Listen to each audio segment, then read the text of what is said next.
With the issue of activating his very first powers settled, Karl could finally rest easy for a few seconds. That was all it took for him to see the homework assignment on the table and realize that there was still a lot for him to do before they reached the academy. All right, let's get this done in advance, and then I can relax. His silent motivational speech had very little effect, but Karl sat down with a pen and the homework assignment in front of him. Name: Karl. Age: 14. Skill name. It only had one spot for a skill name, and that made him assume that it was normal for a newly awakened student to only have one skill. But which should he put in there? Beast taming, supervision, or rend? This homework would be posted for the class, he was certain, so he didn't want to give away the extent of his abilities to the other students and become the target of other students' envy before he could defend himself. Plus, the contracted pet might be a magical beast, the Windspeed Hawk, but it was still a gosling and wouldn't grow into its full power for months or even years. Wouldn't he just become a new target of bullying if he showed everyone a baby bird as his power? Supervision seemed like it was much cooler and more useful, but it wasn't a combat skill, and for the elite, combat strength was king. So, he went back to bed and picked up the short sword again, determined to make rend work. Activating the skill was incredibly easy.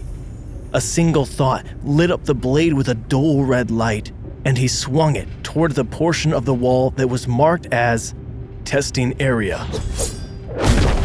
A crescent arc of destructive power was thrown out and absorbed by the high-tech alloy. Drawing the blade through the air when using rend was like mixing thick dough. He could barely move his arm, and the blade's speed was slow. But the skill formed as the blade moved, so, with a bit more training, it should be faster to activate. Rend would definitely make him friends in class. With a bit more effort, it could slice a wide swath through enemies and allow him to target an entire group. Karl hurried back over to the sheet and filled out the questions about his skill, including the restriction on movement speed when using the attack, which limited how fast it could be activated. If he thought about it, there might be a way around that if he was already moving when he activated the skill. Wasn't that how hawks hunted? They didn't rely on strength. They came in at high speed and took out their prey in a single strike. If he could figure out how that skill was supposed to be used, his combat power would increase drastically. But other than the skill, the questionnaire also asked about the user. Any headaches, feelings that you had forgotten something important, physical increases or decreases? Karl tested himself, and other than the supervision, he had definitely also become a bit more flexible. Not by a lot, but it was clearly noticeable. In the end, he decided to leave that portion of the questionnaire marked with none. If the agility increase improved in the future, he could blame it on something else from his training. After all, some of the elite were said to be true superhuman monsters, and some were just as frail and human as always, but with mind-boggling supernatural powers. One of the idols had even sprained an ankle after stumbling to go on stage for a meet-and-greet event. That seemed like pretty conclusive proof that the injection skill distribution system did not distribute physical enhancements in a fair and equal manner. Once he was satisfied that the answers would be enough for the academy to rate him fairly highly among his classmates, Karl carefully slid the paper into the envelope provided and placed it in the tray by the door. That was everything that he was expected to do until they arrived at the academy.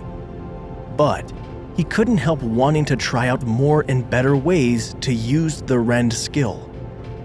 What if he tried to be more like the hawk? There should have been a clawed gauntlet among the equipment there, as well as a trident. Both would replicate the 3 claws of the mark on his arm. But the trident was a stabbing weapon, which didn't seem well suited to how the skill worked. He opened the drawer again and put back the sword before taking out a pair of gauntlets with clawed tips on the fingers. As a weapon, they weren't too impressive, but they looked like they would work with the skill that he had. They were a bit big on his hands, as Karl was slightly smaller than average, but after a few buckle adjustments, they fit well enough, and he tried the skill again. With his hand extended out in front of him, the way a hawk would be swooping down on prey, he flexed his fingers, and 4 small streaks of red light tore through the air in front of him to hit the wall. Each of them was much less impressive than the one created by the sword, but the speed was incredibly fast, and they would hit multiple areas on the target. Against lightly armored targets, that seemed like the better path. The more attack blades they had to dodge or block, the better. Each time he used the skill, it seemed to drain some of his energy, and after only a few more swings, Karl could feel his arms getting weaker, and he had to sit down and catch his breath. This was going to become an issue very quickly while doing combat training.